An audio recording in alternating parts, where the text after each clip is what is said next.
Est-ce que c'est objectif Grand Chelem cette année?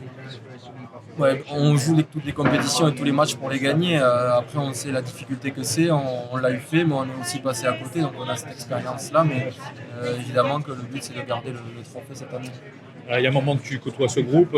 Est-ce que c'est difficile aussi de voir certains joueurs qui ne sont pas dans la liste des 42 que tu côtoies depuis très longtemps?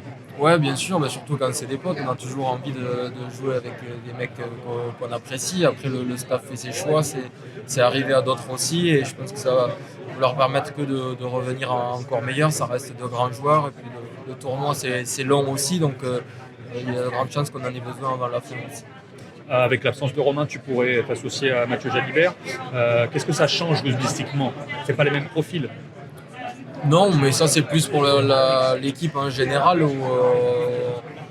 ça peut avoir un peu de changement. Mais après moi, pour ma relation avec lui, Mathieu, j'ai joué plein de fois avec lui, je le connais très bien aussi et il adore ce jeu d'attaque aussi dans lequel je me retrouve beaucoup. Donc on a pas mal de similitudes là-dedans, donc c'est facile de se trouver. Tu dis que tu le connais depuis longtemps, vous entendez bien, il se dit plein de choses sur votre association, ça doit te venir aux oreilles. Qu'est-ce que tu en dis? Bah oui, mais de toute façon, cette année, il montre à tout le monde que c'est un grand joueur. Moi, ça s'est toujours très bien passé à chaque fois que j'ai joué avec lui. Évidemment, on n'a pas gagné tous les matchs qu'on a joués, mais j'ai toujours apprécié jouer avec lui. Comme j'ai dit, il a beaucoup d'appétence pour le jeu offensif comme moi, donc il aime relancer les ballons, il aime prendre des risques, ce qui est mon cas aussi. Donc je pense qu'on a la même mentalité avec lui. Il y a pas mal de jeunes aussi qui arrivent dans ce groupe, de plus en plus. On a l'impression d'un vrai virage aussi, il y a quelques mois de la Coupe du Monde. Ouais, bah, ça nous rajeunit pas toujours quand on voit les dates de naissance, mais c'est l'évolution d'un groupe de toute façon. On y est pour la plupart depuis 2019, donc ça commence à faire pas mal d'années, donc c'est normal aussi. Puis on voit beaucoup de jeunes qui émergent dans le championnat tous les week-ends, c'est normal qu'ils soient récompensés aussi.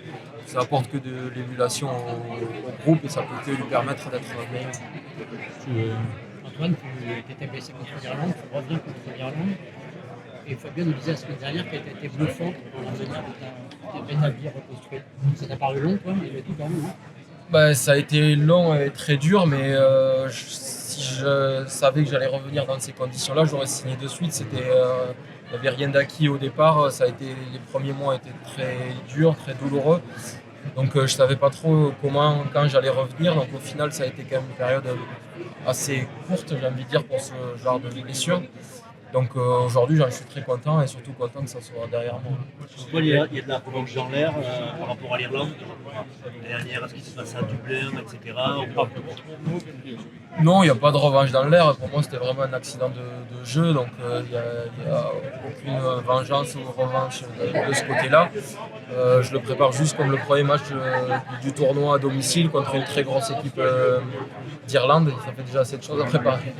Antoine, j'avais commencé à faire un sujet l'année dernière que je n'ai pas pu faire avec ta blessure. Je ne sais pas si tu te rappelles, à Rome, je t'avais interrogé sur la filiation que tu avais avec Fabien Galtier, le fait que ce soit un demi-mêlée comme toi, qui était le meilleur joueur du monde.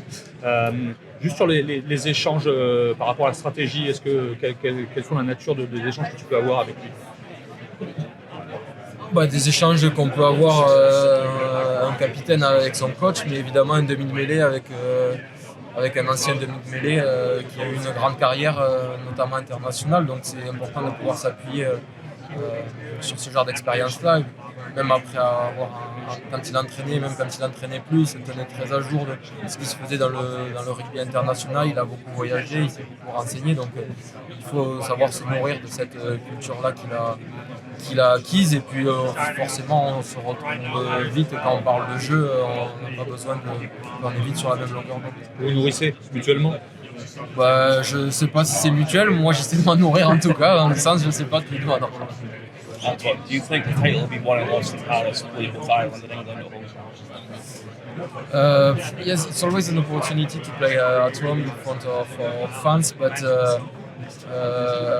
either Italy, Ireland, Italy, or England, or very big team, we can claim the trophy this year. So it will be for sure tough games, but we have to take it as an opportunity to play at home. Who's the most exciting team for you to play? Like, which game do you most look forward to playing? I think it's always special when we play against England because of the crunch and an anniversary this year, I think. And mainly it's the last game of the tournament, so I hope it will be important. It will be a good sign for us. So we'll see in a few months. Thank you very much. Thank you.